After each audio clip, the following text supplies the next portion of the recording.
Hey everybody, welcome to the Augmented Reality Podcast for January 10th, 2018. Gotta be careful I'm not saying the wrong year. Hope all of you had a great new year.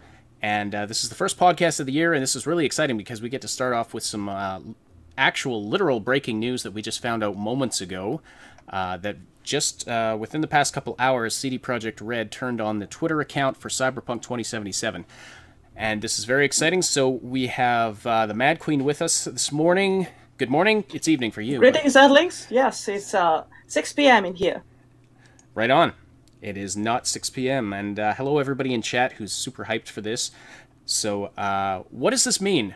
What does this mean with them turning on the Cyberpunk 2077 Twitter account? I mean, I have my ideas about what this means, but I'll just let you guys take this and run with this. So I would like to point this out that we called this last year several times in a row, and it's good to be proven right every once in a while. What we say? We said early January or February we'd start to get some activity, and we would start to see stuff. So if this continues the way that I believe it's going to continue, we are going to see some content, especially focusing on the lore, that will be being dropped in the first 6 months here, and then we're going to see some more info start to ramp up after that. We've not really bet on our we haven't put a bet down on the release date, right? Well, no, and actually I know Mad Queen hasn't even wanted to discuss the release date. Yeah. And we've been predicting late 2018, early 2019, but I mean we haven't been predicting a date. Yeah, but this certainly lines up very nicely with the information that we had going forward with from what CD Projekt Red has said about wanting to have a narrative focus for their marketing for Cyberpunk 2077, and that I can't remember if it was you, Cyb, or if it was one of the CDPR interviews that said that, there was going to be several months of a narrative content leading up to the release. Yeah, I think that was you, because they wouldn't say something like that. But you were predicting, about 6 to 8 months of narrative content leading up to the release. And so if this launch of the Twitter account, beep, that was their first tweet, which is very funny. Not their first tweet. Their first tweet since 2013. Oh, December 5th, 2013, they posted their final tweet after having been somewhat active, actually. Cyberpunk was really, really active on their Twitter, starting all the way back in, oh, bloody hell, 2012. Okay, so this isn't a brand new account?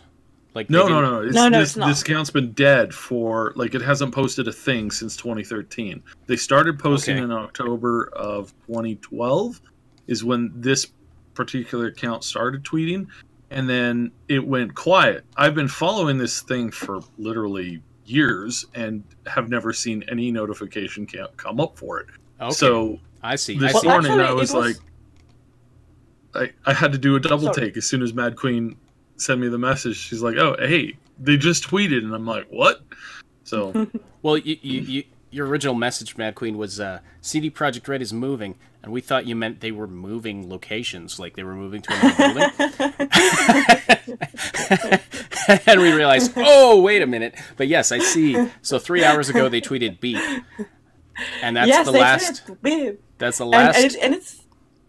The last tweet before that was December 5th, 2013. We keep cutting you off. My apologies. Go ahead. Oh, sorry. I am trying to cut you. I'm sorry. The thing is that it's very interesting what they did here, because they kept it silent for 4 years. That it's a lot of time. But before that, they tried to grow a community of people that was interested in the game, because they've been very active on tweeting since the moment they opened the account. And the thing is that now they are launching this beep tweet, and it already has 6,000 retweets and 13,000 likes, which means that they took the effort to build the community for that. Not a huge community in the CD Projekt Red official account. They have more followers and more movement in their tweets. but it all looks like they are starting the marketing campaign, and they started it long ago when they wanted to build this community in a sense that when they start giving information, they already have people that is interested in the game. There is a lot of people with a lot of hype, and to replace that tweet, they highlight the importance of having some news on Cyberpunk because we are incredibly hyped. But yeah, we're expecting that this would be the year of Cyberpunk. Mm-hmm. Yes, contrary because to... the past year was... I want to point out a little detail that we didn't discuss. We never discussed about that. And it's something that CD Projekt Red said on the 2012 presentation of Cyberpunk 2077. And one of the things they say is that they reached an agreement with Mike Pondsmith to develop several games around the worlds of Cyberpunk 2020.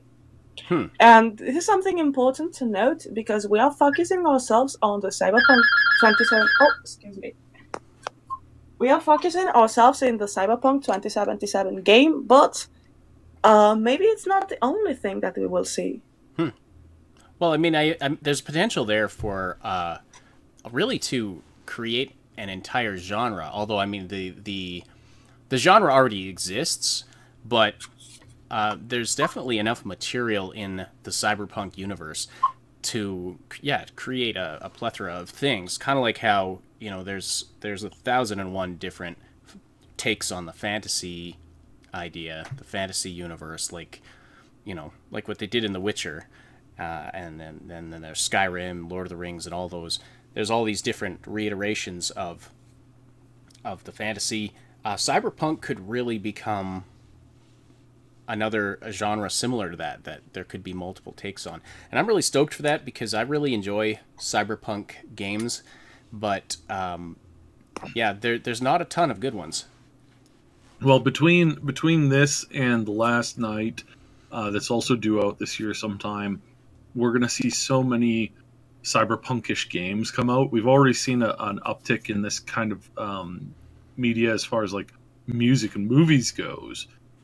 So I've been saying this for a while. I really think this is a direction that we're going to be moving in for the, there's always this chance that we can move in that direction, really strongly. Like last few years, we've had this really like big 80s appeal, right? Mm-hmm.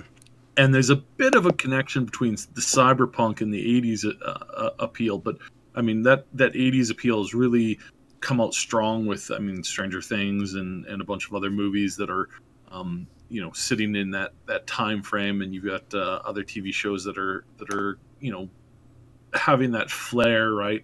And so it's always hard to really call these things really perfectly, but it's beneficial, very, very beneficial in more than one way. So to encouraging this cyberpunk kind of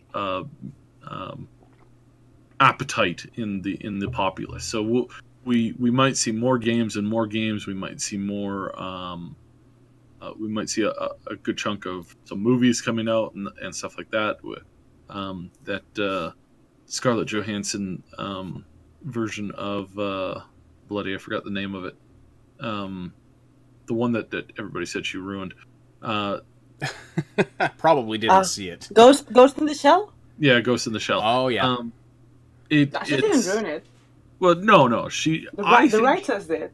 Yeah, I think she did, for what she was asked to do, she did a very good job. But it was kind of the writers who does what Hollywood does, and they kind of screwed up things quite a bit. But I think we're going to see this huge amount of stuff coming out with this game. We know that they're working on some other stuff. Even the Pondsmith team, they've been working on doing some reiterations of some board games, and tabletop stuff. So we'll see some of that. We'll see a lot of this kind of stuff coming out in the next year or two. But yeah, this is really exciting. One of the first things I really looked at this morning was Cyberpunk beep. So, and it's great that they timed it so well with our podcast. It's awesome. Yeah, so, it's almost like, yeah. I swear we had nothing to do with that. No. We actually, we just decided earlier this week we are going to start live broadcasting the podcast on Wednesday mornings at this time. And so usually we'll start right at 9 Pacific time. But yeah. Yeah, that was just serendipitous that this just happened to be right before we began today. And our thumbnail actually really ties very well into that. We've kind of got a cyberpunkish image this week, which had nothing to actually do with Cyberpunk 2077. Near Automata. Near Automata, yeah, is the cosplay that's from. Now this is really interesting. I want everybody who's watching on the YouTube. That image, this was on Kotaku yesterday, and I'll give them a good shout out. Kotaku's pretty decent when it comes to their gaming news and just like their general stuff, and their cosplay is usually really good. But Luke over at Kotaku, and I can't remember his last name, but we have the link in the description, I believe, right? Yep, it's in the description. Yeah, he popped this up, and it was a really good find, really good find.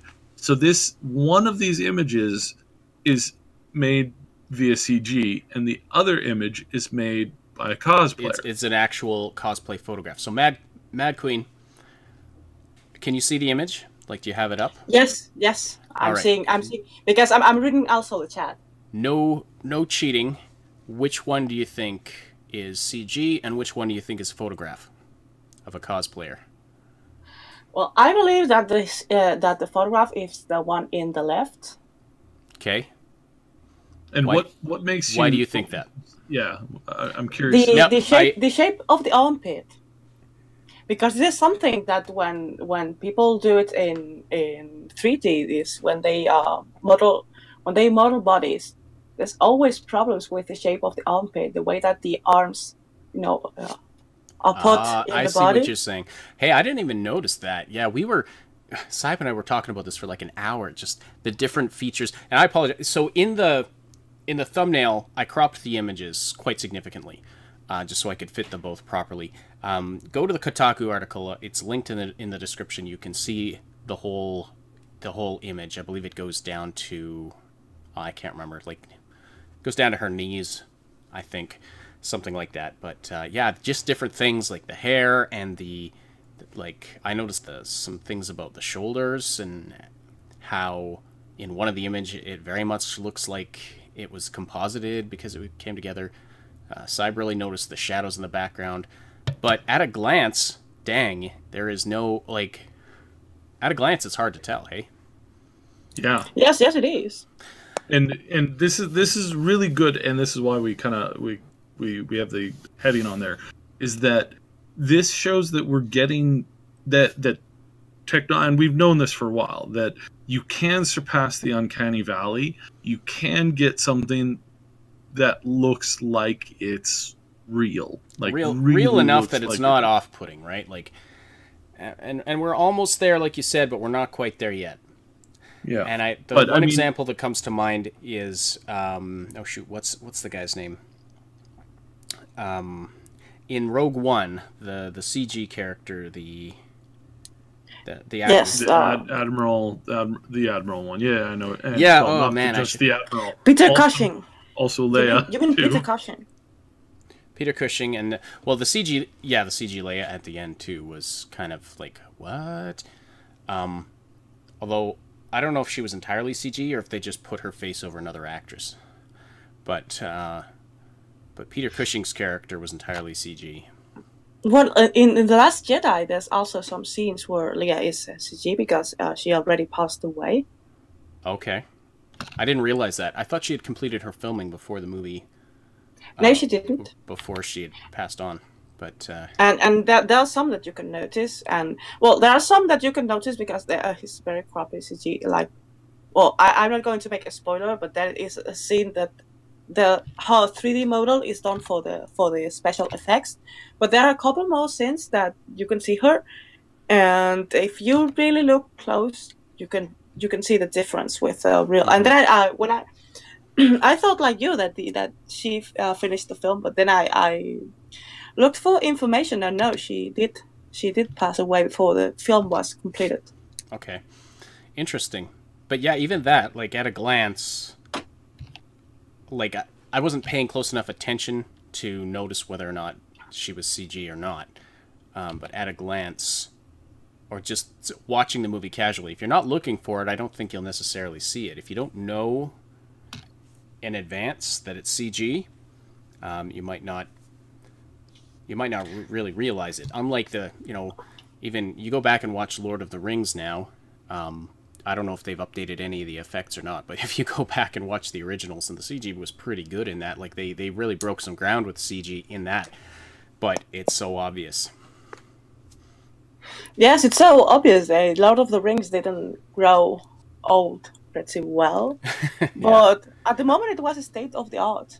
But well, Lord of the Rings has other things apart from the special effects. But there are some other things that did get grow old in a way that some other films didn't.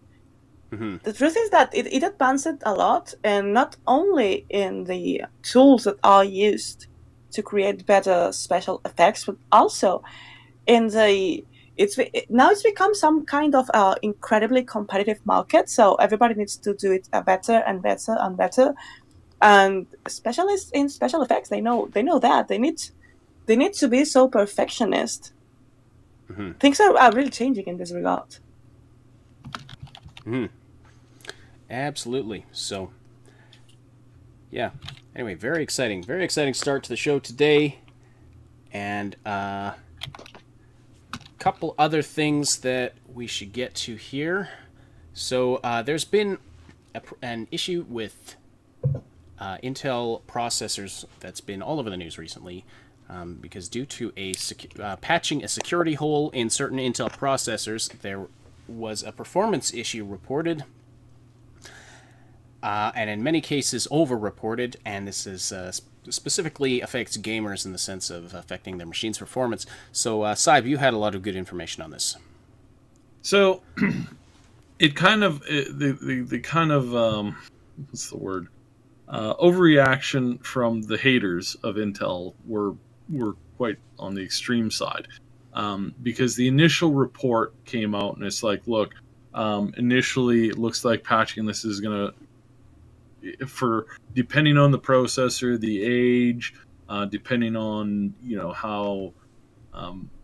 how much of a good condition it's in, you might see up to like 40% drop in performance for your processor, which is pretty significant and not good at all. And this has been causing some issues on several servers, and it actually impacted FORTNITE's multiplayer servers quite badly the other day. So there is, of course, an issue, a major issue, but some of the Intel haters took this and ran with it for a mile. They started at the worst and insinuated that it was going to get much worse. So they didn't start at the between 5 and 30%. They started at 30%, and some of them said up to 70%. So some of them were just running away with the facts completely. There were a couple sites who were quoting like 40% drop. So the numbers are in on most of the newer stuff, and on most of the newer stuff, it's between a 4 and a 6% drop. So that's not very much. A 4% drop in your processor power doesn't really affect most things that your computer will do in a straight up sense. However, older computers are going to they're going to see a much bigger drop. So we're expecting to see in some of the bigger servers and some of the bigger server farms and stuff like that are running on older, Intel chips, and then some of your laptops and stuff are from years ago will take a 10 to 20% hit. So that's not good, and they really dropped the ball on this because their bloody leadership sold off a bunch of stock right before this news dropped. And it's like, okay, that always doesn't look good when that happens.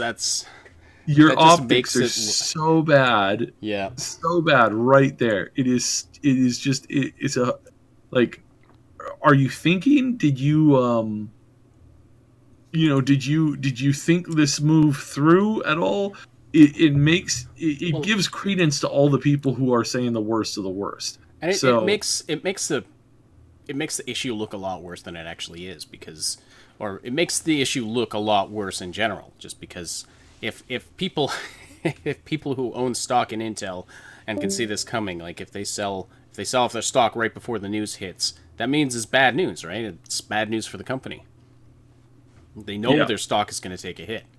Of course, they probably buy it all back while it's low and then make a whole bunch of money off it.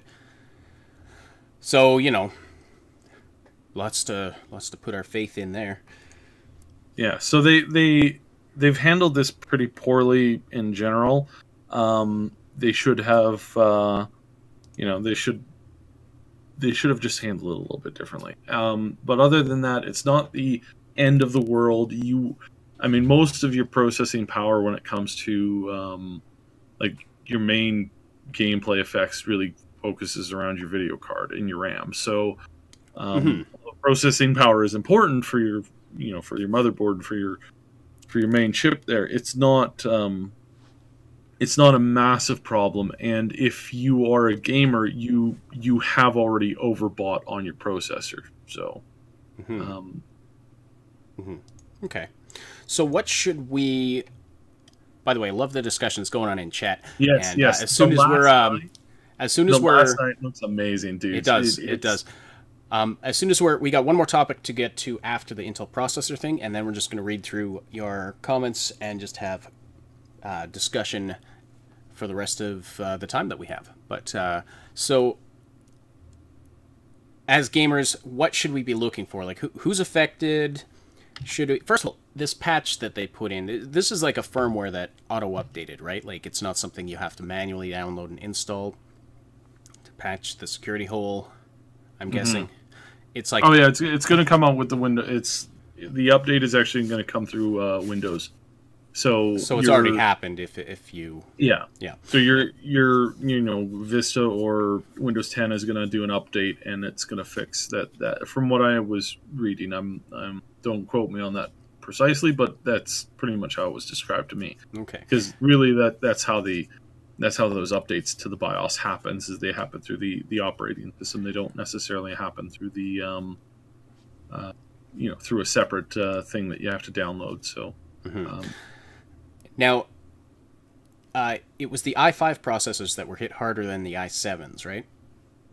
Yeah. So apparently a lot of the i5s and older are really going to be hit hard.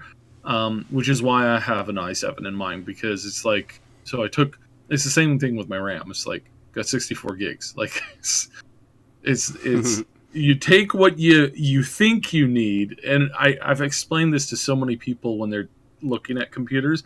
Like, take what you think you're going to need, and then go further, because you never want to be pushing your anything to just an equivalent, right? Like if you're buying a car, why push it to the limit? Like, yeah, if you're extra.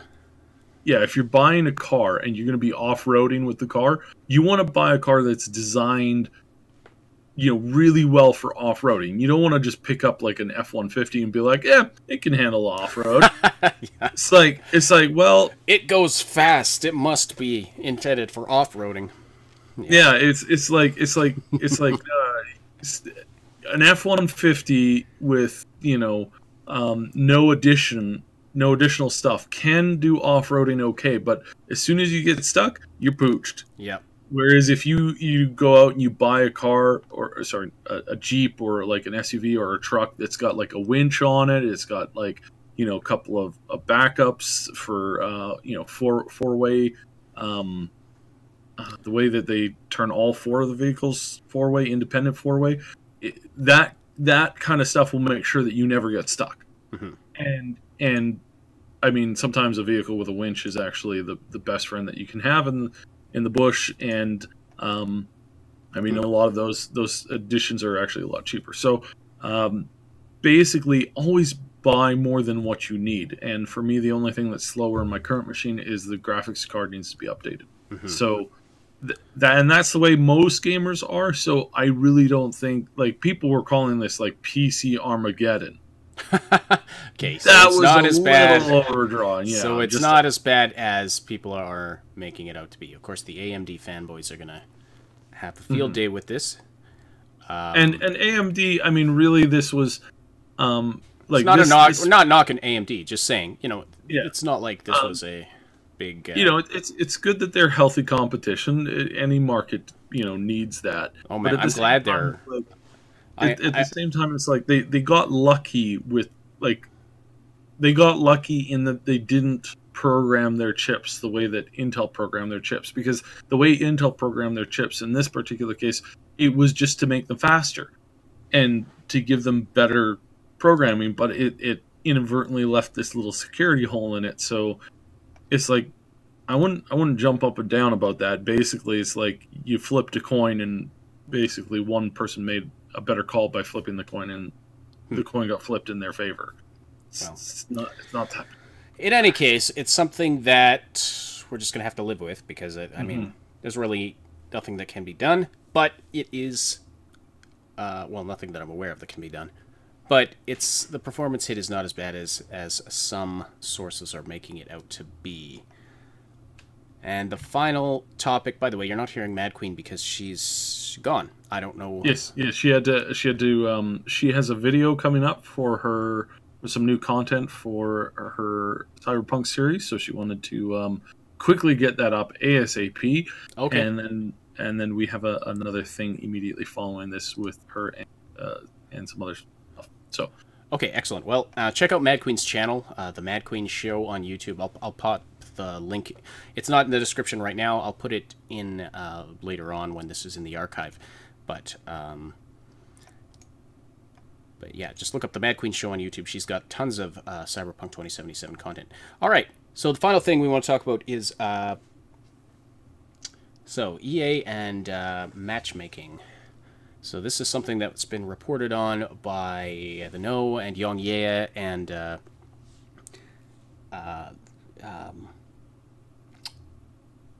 oh man, the dude's name that I just watched this video on it last night.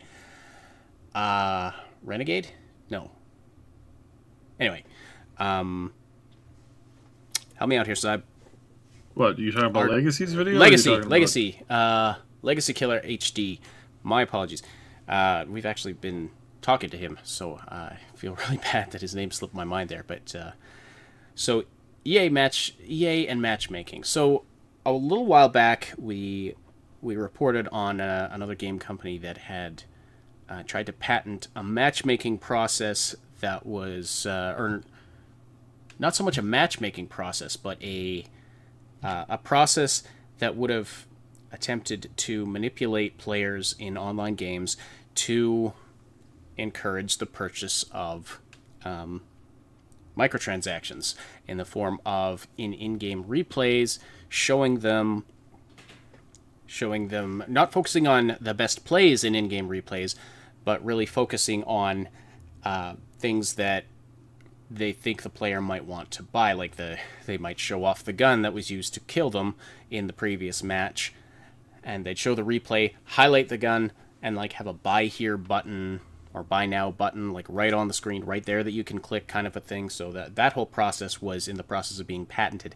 Now it's come out that EA is in the process of trying to patent a system in their like a matchmaking system that would try to pair people up in such a way as to try and encourage a variety of things. For one thing, one of the aspects of this patent was wanting to increase player engagement.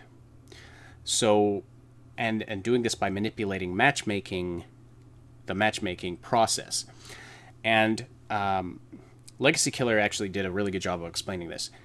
So, instead of trying to match up fair teams in an online game, the idea would be to actually try to rig matches to keep people playing. So one of the examples he gave was, if a person is winning too many matches in a row, they might actually get bored with the game. So they might pair that person up with people that are much higher skill than him, so that he would lose the game, and then he'd want to keep on playing to sort of correct that state of affairs. Or someone that's constantly losing would get paired up with people who are not as good as them, so they don't rage quit. And what's the ultimate goal behind this? Because it's obviously not fair gameplay. The ultimate goal, which they kind of mentioned as a throwaway, like this could also be used for, like getting people to buy stuff. But mostly it's about increasing player engagement. But it's kind of a false sense of engagement. I don't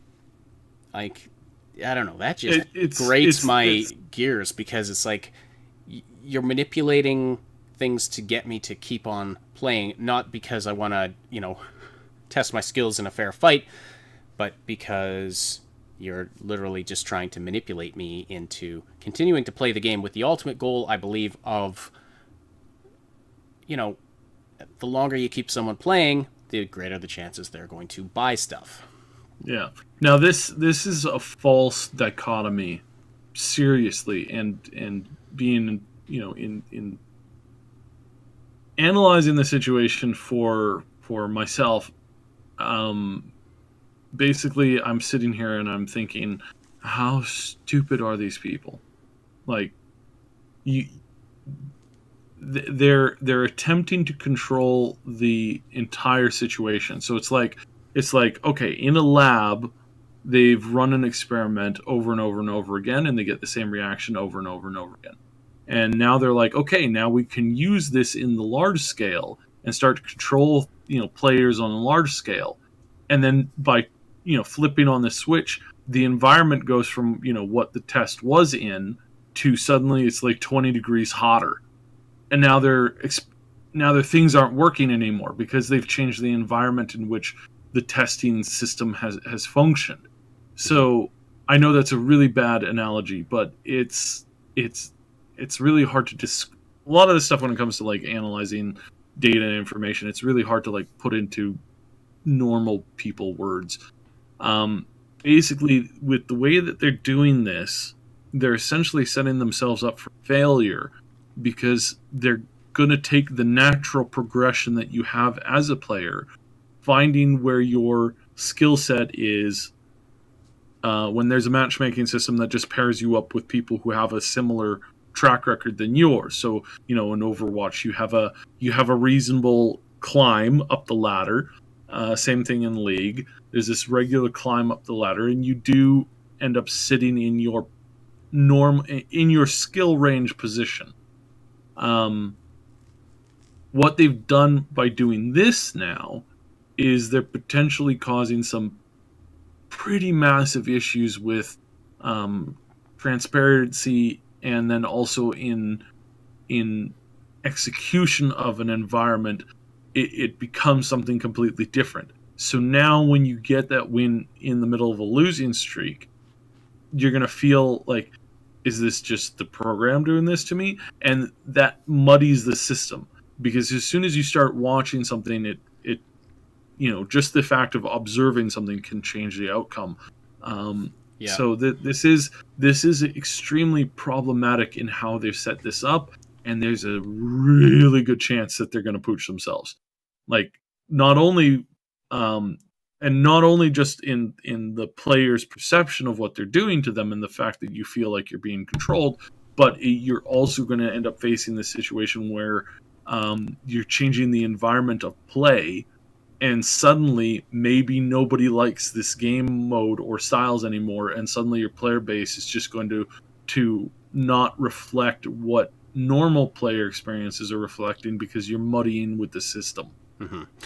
I think the bottom line is we can no longer trust these companies to give us what we want, which I think most players, they want fair gameplay. Chris, in the comments, you're absolutely right with the whole Anthem thing, because there is pushing this onto potentially is going to push this onto Anthem as well, and this is like they're seriously lining themselves up to, like, as soon as you put the finger on the scale, that changes the dynamics of pretty much everything, and that's just, I mean, you're just lining yourself up for so many problems. Yeah. Well, and it was like the XP throttling in Destiny 2. So it's not just EA. It's a lot of these big companies that are putting out these online games. And I think, do they not think that the trust of their consumer base is important? Really? Like, and Yeah. also, do they not realize this stuff is going to get out? You cannot, like, patents that are filed, those are publicly available. Do they really think people aren't going to be digging into that stuff? Well, some people, I mean, to be fair, some people are really, I mean, people in general are really fucking stupid. Like, except not our audience, because you guys are brilliant. But, I mean, just in general, the non-gaming, like, you know, gamers are smart, right? But there's people in other industries and other things that they just gobble up whatever crap gets shoveled to them. So in one respect, they're expecting gamers to be like everybody else. And I think what we've been showing them in the last like year and a half, it's really been like gamers are really starting to revolt against some of these choices. And Chris, again, I want to comment on your comment, and you're absolutely right. And I've been thinking about Dragon Age Inquisition and Dragon Age in general. And do you remember the first trailer for the first Dragon Age game? Like the whole like I can't remember who did the song, but that whole like just like the Join Us and the Grey Wardens, and like that was the best. And then they moved away from it so fast. Like Inquisition doesn't even look remotely like anything that the original like trailer was giving you. You saw the trailer for for the very first Dragon Age game, and you're like, oh my god, this is going to be amazing. And then you see the second trailer for like the second game and the third game, and it's just like they've just moved into so much of the safe zone, right? They've stuck into the safe zone, and oh yes, just rinse and repeat, rinse and repeat, rinse and repeat. And that's what happened with Andromeda, and they rinsed and repeat one too many times there. And yeah. Oh. Anyway. Oh, hello Brazil. Oh, Brazil. We love Brazil. Yeah. Let's dig into chat here, and just scrolling back to the beginning. So much hype about the Cyberpunk Twitter and what's happening with that. Hello, everybody. I missed all your hellos at the beginning because it was just too much hype. Too much hype. But Darth Raver and Dennis and Victor, Pavel, all you. Solo is freaking hyped. So were we. Awesome job. Some discussion about the release date for Cyberpunk 2077. It is hard to say at this point. I mean, we have been predicting late 2018, early 2019, but I mean, that's by no means set in stone. No, there's a lot of changes that can happen, especially in this phase, because you got to remember where they're at. They're making a lot of core changes right now, and they're playing with a lot of the core changes. And I think you had mentioned it recently when we were just having a discussion, is that some of the movement in The Witcher can be quite janky at times, and that really needed to be cleaned up before you end up, putting that into a shooter that requires that functionality to be, smoother than you would in a game where you're playing with swords and stuff. Yeah. So, and I'm getting used to it more and more, but I still find there are just times when you get jammed up against stuff and the camera's in an odd position and you just can't see the people that are attacking you. And I had to turn off that auto target thing. I would be surrounded by a bunch of enemies like that are way too hard for me. You know how in that game there's just if a guy is 3 levels above you, you're well, maybe not 3 levels, but there are situations where you got to run. You're going to die if you try and fight. And so I'd try to run, and I'd be running, and Geralt would just stop and turn and face the nearest enemy. I'd be like, no, you idiot, stop that. Run, you... Yeah. So anyway, just a few issues like that resulted in a few deaths that I didn't want. But anyway, yeah, so hopefully they clean that up for Cyberpunk. Yeah, especially, so like you said, with it being a shooter, you want smooth, quick, responsive movement that's not... I mean, I get what they were going for in The Witcher 3, and it's a kind of a combat movement style that I was not entirely used to. Like I said, getting more and more used to it now, but hopefully for Cyberpunk they will clean that up a bit, yeah. And I mean, they've really buffed up the engine, and I have to be really careful what I say here.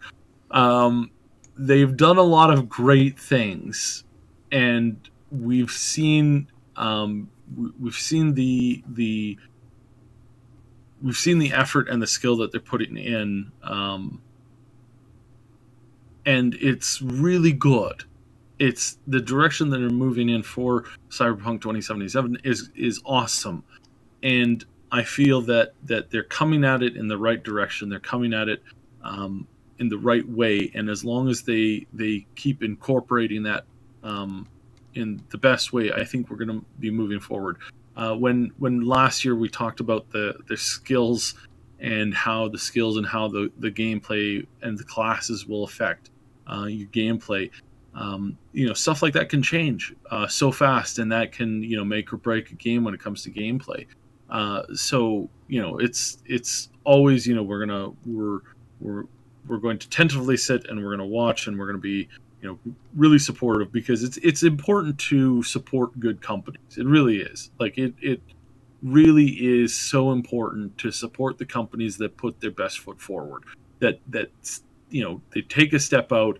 And if it's dangerous or if it's damaging to them, they still make the attempt to make the best choice. And this relates back to what we were just talking about, because CD Projekt Red, I would say, has gamers really do have a high level of trust in CD Projekt Red in general, and as a result, I think they are going to make boat tons of money on Cyberpunk 2077. That's and especially knowing how they spent the windfall of The Witcher 3, which was way more. They underestimated how well that game was going to perform, and they got this windfall, and a bunch of it flowed right back to their employees in the form of bonuses and raises and all kinds of things, and that just is so good knowing that.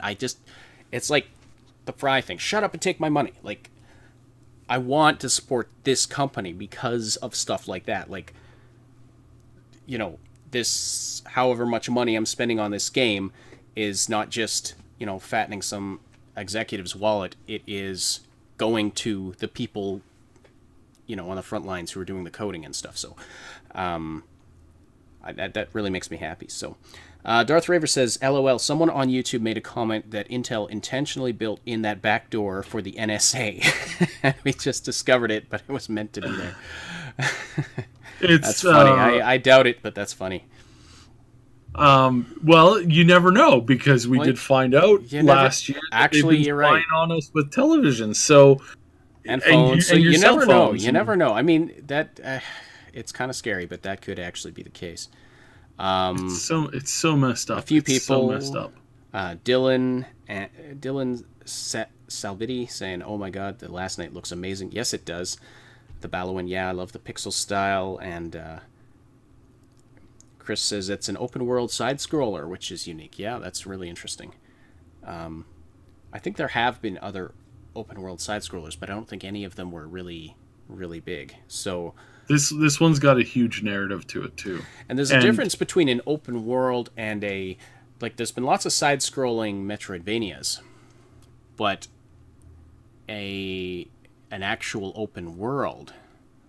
Yeah, I might have to look into that to see if there's actually been any other 2D open world games or side-scroller open world games. That's an interesting concept. While you're scrolling through the comments, I am scrolling through the comments on Twitter from the Cyberpunk post, and I got to tell you, it's first of all, it's like meme heaven, and yes, absolutely, and GIF, I don't know, GIF highway. It's like it's nothing but GIFs and memes, GIFs and memes, GIFs and memes. So, and everybody's really excited. It's all pretty positive. Oh, it's going to be so great on so many levels. Stupid Google wants to autocorrect the last night, like NIGHT, to the last night, like Knight in Shining Armor. Ugh. Oh yeah. I'm trying to look up the release date because someone in chat was asking. It's not. Sorry. Oh, sorry. I should have been able. I should have noticed. So the answer to the release date is they haven't posted one yet. That it is coming in 2018 for sure, unless something horrendous happens.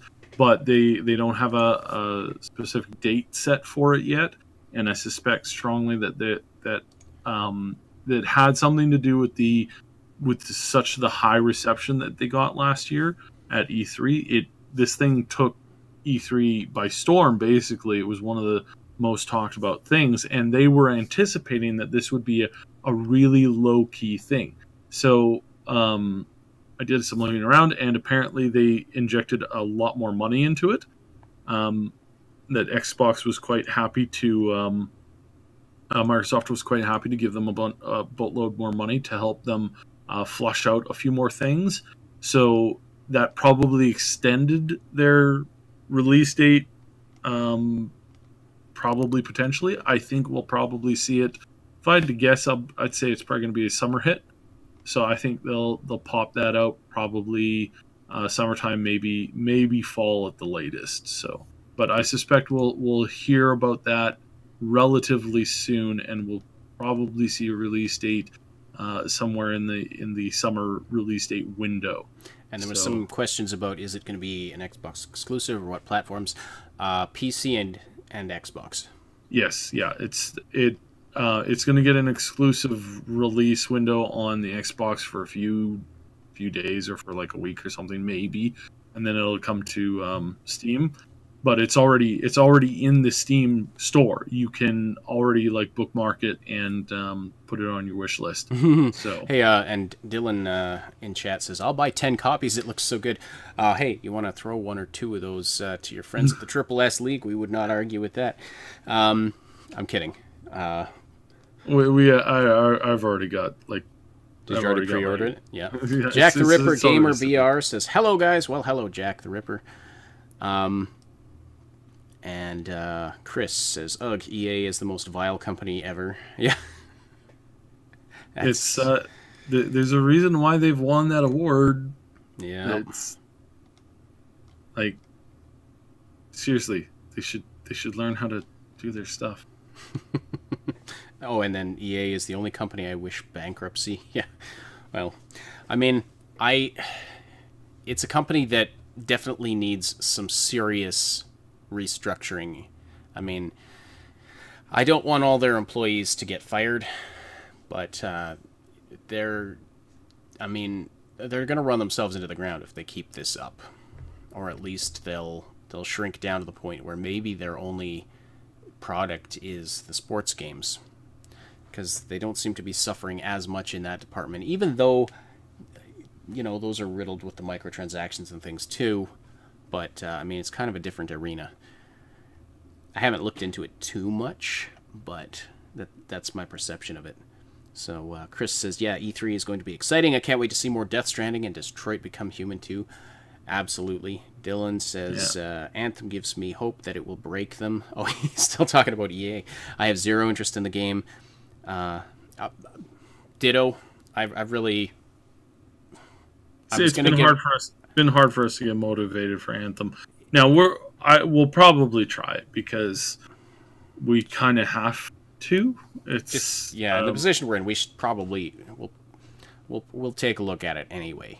And not only that is I have a lot of personal ties to that particular studio. If so it's something that we want to be kept abreast of. But we totally understand that why people are not really going to be.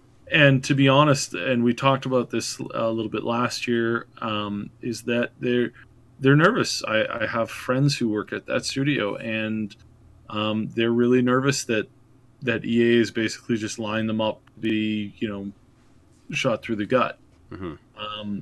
It's not the first time. It's not even it's not only the first time they've done it in the last 6 months. It's like it's it's so predictable what EA is doing now with this, so it's really worrisome for the people who work at that company. And and I don't wish, like I said, I don't wish any of the devs and the creators harm,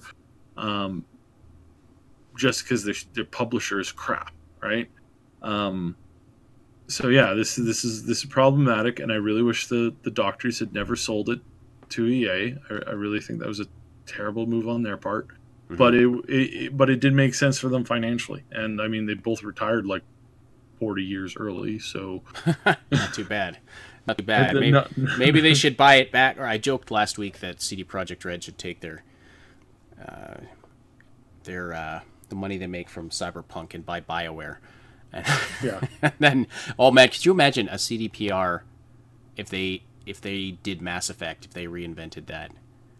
How amazing it would be! Holy crap! It would be really good. So, just quickly, I'm going to hit out as a special bonus. I'm going to talk a little bit about the Cyberpunk and they're probably what we will see. So, we do have some connections within the company.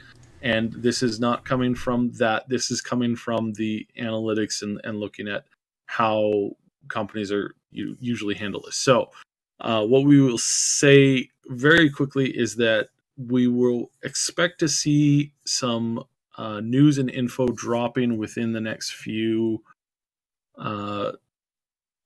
within the next month or two. I suspect we'll see the first little bit of info packeted coming in. And then I suspect we will see a full-blown trailer between now and E3. So let's do that. And I think we got to go. Yeah, we got to go. So thank you for joining us. You can keep going if you want, or maybe do you want to stick around and chat and talk to people?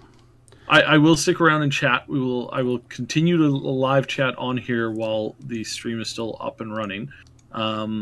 So yeah, if you have any questions or whatever, I'll be in here. But we also have a lot of interesting news coming out about Cyberpunk and about projects that we're involved with. So this is going to be great. Please stay tuned. Please like and sub.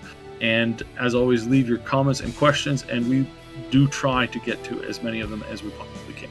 Absolutely. Thank you so much for joining us. Like Cyb said, he will stick around in the chat to talk to all of you. But we've got to end the stream here. Thank you so much. This is a presentation of the Triple S League. Check us out for game guides, reviews, comedy, music videos, all kinds of things on YouTube, and we will talk to you